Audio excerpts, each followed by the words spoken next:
মাত্র 1 চামচ তেল, মাত্র 1 চামচ তেল দিয়ে তৈরি এই রেসিপিটা একবার বানিয়ে দেখুন। এতে তেল যতটাই কম লেগেছে এটা বানাতে ঝামেলা তার থেকেও কম। নিরামিষ দিনের জন্য আদর্শ, খুব হেলদি, একদম অল্প তেলে রান্না হয়ে যায় একটা এরকমই রেসিপি আজকে আপনাদের সঙ্গে শেয়ার করব। রেসিপিটার নাম হলো ছানা ভাপা। এই রেসিপিটা ভালো লাগলে লাইক, শেয়ার, সাবস্ক্রাইব অবশ্যই করবেন। আচ্ছা, এই রেসিপিটা বানাতে আমার প্রথমে লাগছে ছানা। 250 গ্রাম আমি এখানে ছানা তৈরি করেছি, আর আপনারা চাইলে এটা পনিরেও বানাতে পারেন। এবারে মশলার জন্য আমি নিয়েছি 2 টেবিল চামচ সর্ষে বাটা, 2 চামচ মতো নারকোল কোড়া, 2 চামচ পোস্ত আর একটা কাঁচা লঙ্কা দিয়ে পুরোটা মিশিয়ে আমি একটা মশলা করেছি। একটুখানি 1 টিস্পুন মতন লেগেছে গন্ধরাজ লেবুর জেস্ট, এটা আপনারা চাইলে দিতে পারেন, চাইলে স্কিপ করতে পারেন। এইবারে আমি যেহেতু সর্ষের মধ্যে হলুদ আর নুন অলরেডি দিয়েই বেটেছিলাম, সেই জন্য আলাদা করে হলুদ দিচ্ছি না।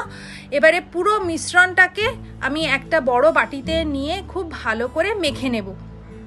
এর মধ্যে একটুখানি আমি চিনি দিয়েছি যাতে একটু স্বাদটা ব্যালেন্স হয়, আর 1/2 টিস্পুন মতন সর্ষের তেল। পুরো রান্নাটা কিন্তু আমরা 1 চামচ তেলেই করব। এবারে খুব ভালো করে আমরা এই মিশ্রণটা মাখিয়ে নেব যাতে একটা স্মুথ একটা মাখা তৈরি হয়। অন্যদিকে ভাপে যে আমরা বসাবো তার জন্য একটা স্টিলের টিফিন বক্স লাগছে, সেটার গায়ে আমরা একটুখানি হালকা 2 ফোঁটা মতন সর্ষের তেল একটু মাখিয়ে নিচ্ছি। এটা না মাখালেও হয়, কিছুই স্টিক করবে না, তবুও একটু সেফ সাইডে থাকার জন্য আমি একটু মাখিয়ে নিয়েছি। এইবারে ওই যে ছানা মাখাটা আমি দিয়েছিলাম, ছানা মাখাটা এর মধ্যে আমি ঢেলে দেব। পুরোটা খুব ভালো করে ঢেলে আমি সমান, উপরটা একটু সমান করে দেব চামচ দিয়ে।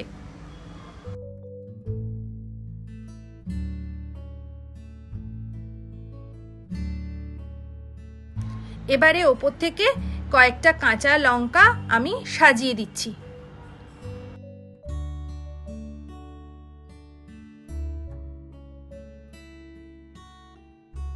এবারে 1/2 টিস্পুন তেল, কাঁচা সর্ষের তেল আমি ওপর দিয়ে একটু ছড়িয়ে দিলাম।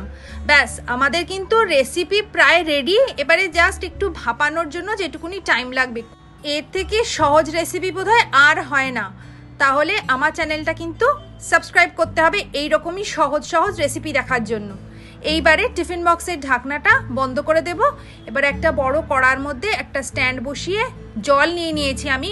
জলটা যেন কোনো মতেই টিফিন বক্সের অর্ধেকটার বেশি না হয়ে যায়, তাহলে কিন্তু জল ঢুকে যাবে। এবারে 15 মিনিট ভাপ দিলে পরেই তারপরেই কিন্তু এই যে দেখুন কি সুন্দর যে গন্ধ বেরিয়েছে না, ঢাকনাটা খোলার সঙ্গে সঙ্গেই আপনারা না রান্না করলে বুঝতে পারবেন না। খুব ভালো হয় এইটা খেতে, একবার বানিয়ে দেখুন। আর আমার রেসিপিটা কেমন লাগলো আমাকে কমেন্ট বক্সে কিন্তু অবশ্যই জানাবেন।